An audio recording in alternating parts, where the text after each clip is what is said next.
Hey. Hey. Hey.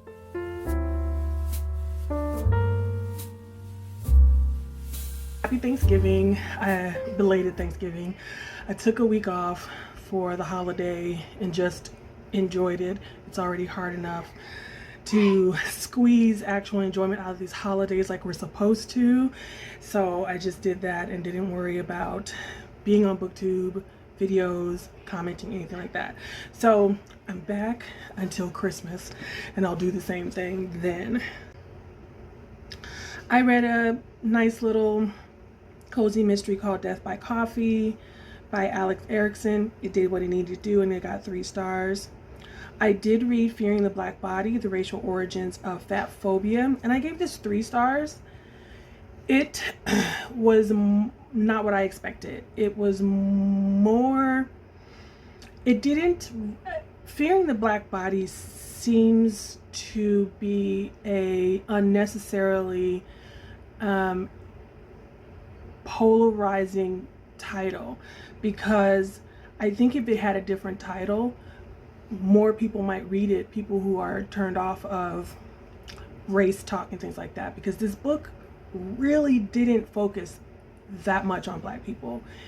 It really is more of a art history lesson that uses art to explain the origins and the changes over time of beauty standards and body standards. It starts with this idea that, yes, humans have always had this idea of the other and things like that, but race wasn't necessarily an issue back in like the 1500s and things like that. I'm gonna try to remember to put up the picture of this one this one woman who was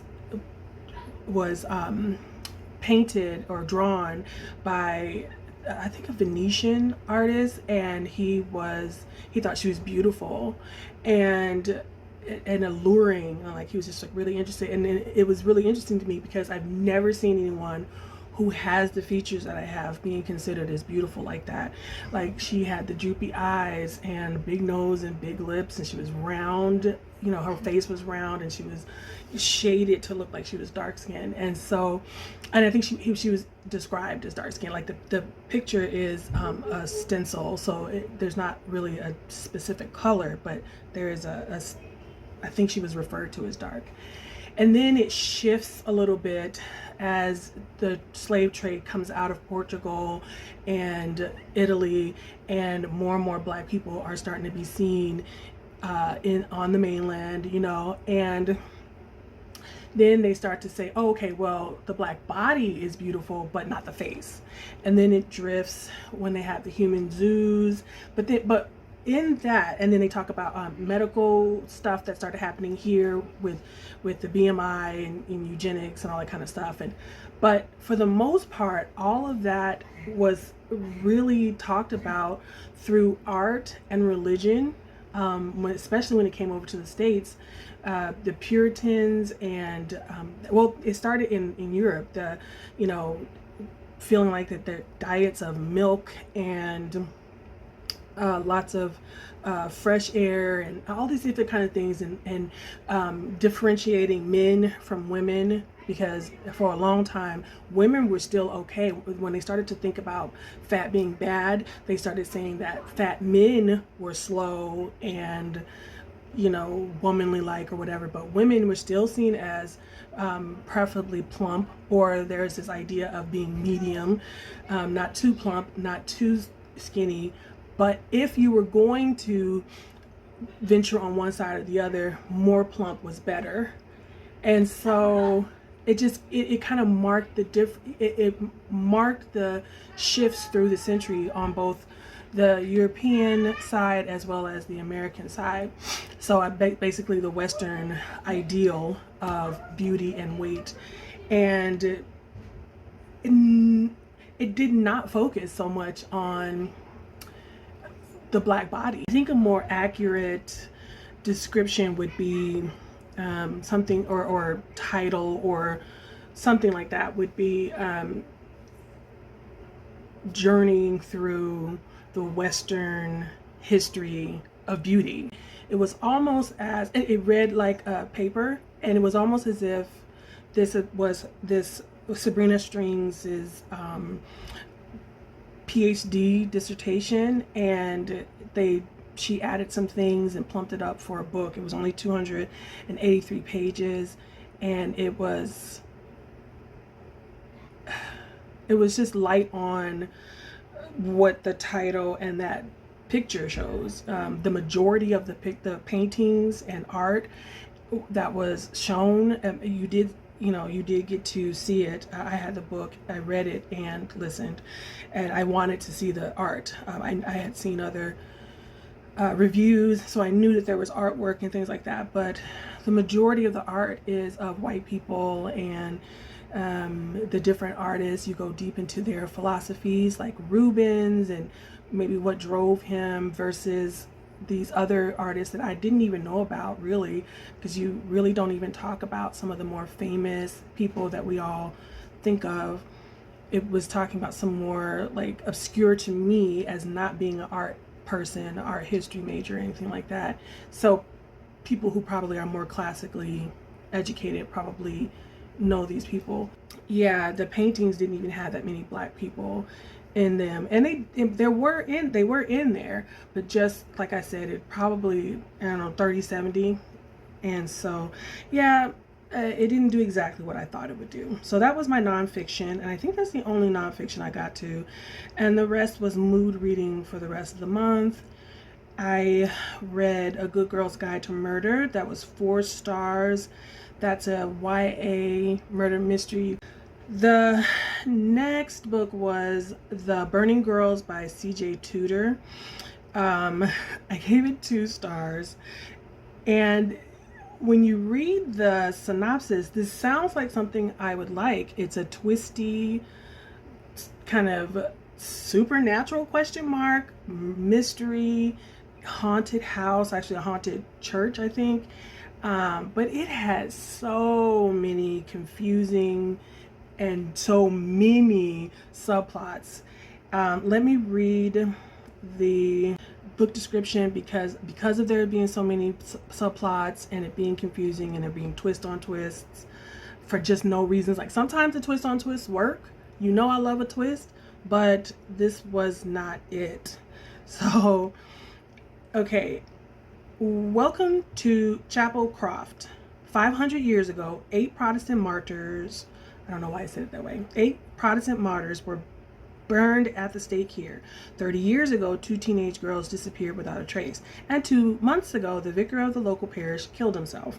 Reverend Jack Brooks, a single parent with a 14-year-old daughter and a heavy conscience, arrives in the village hoping to make a fresh start and find peace.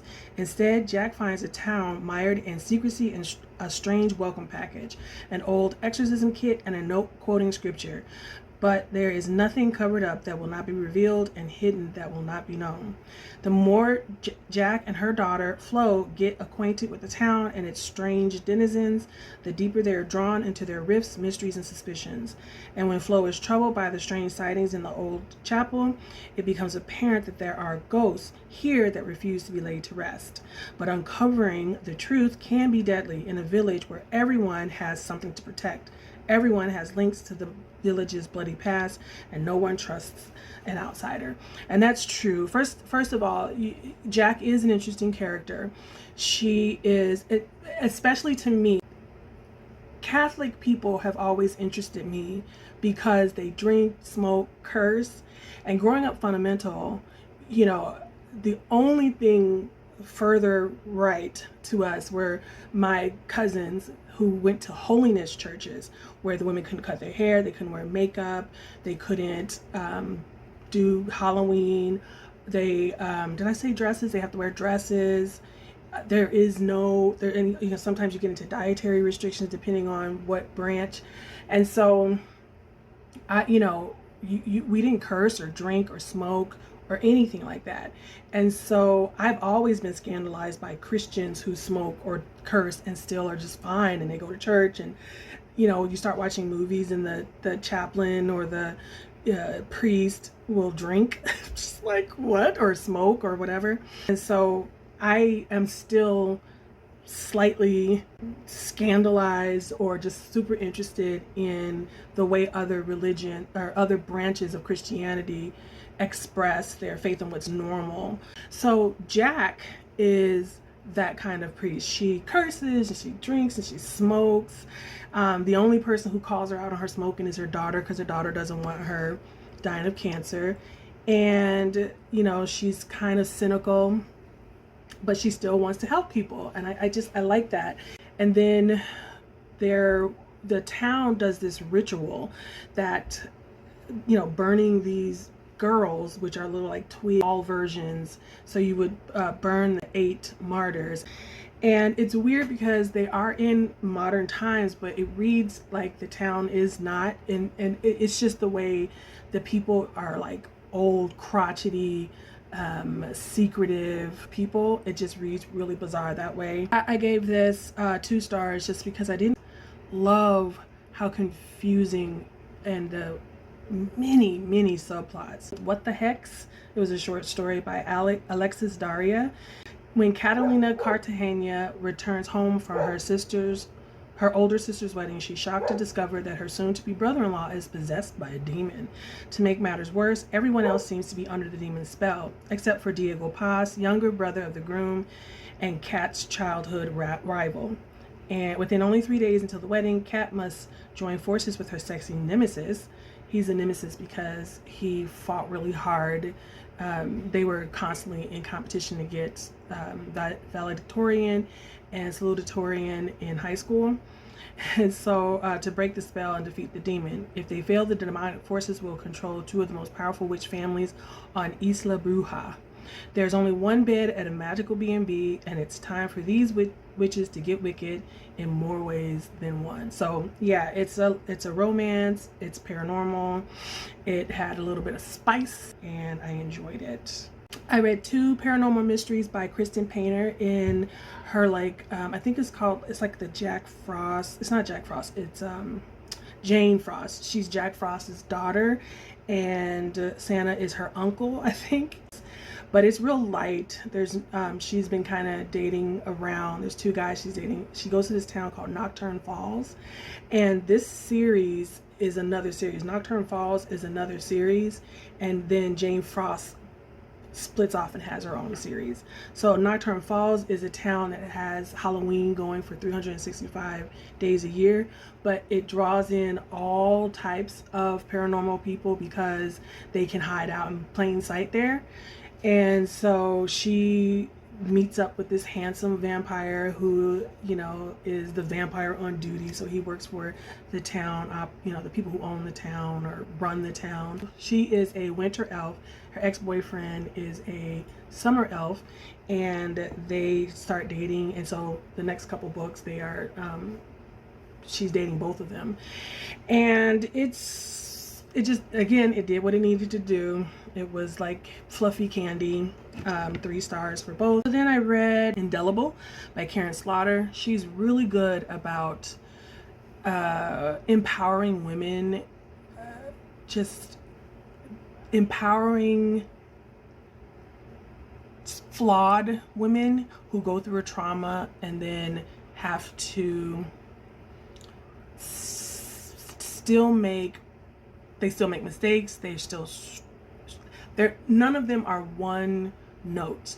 She writes women really well, traumatized women who are still strong and struggling to still have a good life and be a good sister, daughter, lover, whatever, police officer, whatever it is, in spite of that trauma. And so a lot of her books do dual timelines, because we're dealing with the old trauma, whereas and then the present day person who is trying to live through that in whatever way. And so she does that really well. And so this one was a 3-star. It's an earlier one of hers. I think she's only gotten better with those because the newer ones are exceptional. Another book that I listened to is very short. It's 176 pages, and it's called Wilding Hall So when young members of a British acid folk band are compelled by their manager to record their unique music, they hole up at Wilding Hall, an ancient country house with dark secrets. There they create the album that will make their reputation, but at a terrifying cost. Julian Blake, the group's lead singer, disappears within the mansion and is never seen or heard from again. Now, years later, the surviving musicians, along with their friends, lovers, including a psychic, no, I say psychotic, a photographer, and the band's manager, meet with a young documentary filmmaker to tell their own versions of what happened that summer, but whose story is true and what really happened to Julian Blake. So that whose story is true thing is a little misleading. You kind of get the whole story from listening to all of them, and it's such a promising thing, but it didn't focus enough on the weird stuff that was happening, creepy sightings, building up the atmosphere. It really did focus a lot more on the jealousies of the band members. I normally like that kind of stuff, so, but I needed much more atmosphere and scares. So, and I talk a lot about loving character work, but this was more, it was all about the two girls that were jealous for Julian's affections and other people who slept with the girls, and even though the girls really liked that guy, and then the gay guy pining for Julian, and the amazing musical prowess of Julian, going into the history of the folk songs, and I wasn't interested in that too much. So yeah, this got a 2.5 star from me. Okay, last but not least, I want to talk about a story that I came across in an interesting way. Guillermo del Toro is releasing a movie, and when I saw the ad for the movie on Twitter, the comments underneath were saying, "Oh, finally, this story has been adapted. We've been waiting." Well, they knew that Del Toro was going to adapt it, and people kept talking about this story. Someone led a link to the Reddit thing, and in the Reddit thing, there was a link to the story. And this is like the Guarnica. I'll link it in the description area. And it's a fiction that was published January 28th, 2019. And it says, but there are no Goldilocks in his story. There were only wolves, it says wolves, who lived together in a cave above a town. Big Wolf, Middle Wolf, and Little Wolf. Big Wolf was a brute. Little Wolf was timid. Middle Wolf was the peacemaker. And it follows this teacher, and she is sent to this very tiny, extremely poor West Virginia town from Teach for America. And as she's teaching, there's this really quiet little boy who is extremely thin, smells, ragged clothes, and I think he wears the same clothes every day. She gets to know him. She sits and eats lunch with him. She gets some clothes for him and stuff like that. And then she gets more and more involved with him, goes to his house and finds these terrible things. And it's a pure, like, horror story. It's horror distilled to me. Like, there's no, it was scary. It was quick. It was scary. It was gross. It was tragic. It was so good. I almost don't want to watch the movie because the story was perfect. If you like horror, if you just like weird stories, if you like, just kind of finding something that's independent, like I said, it's by Nick and Tosca. What was your November like? Did you get to any of your nonfiction? Did you get to any of your indigenous reading that you had planned on? Let's use this as our emoji if you don't really have anything to say. Be easy on yourself, and I will see you in the next video. Bye.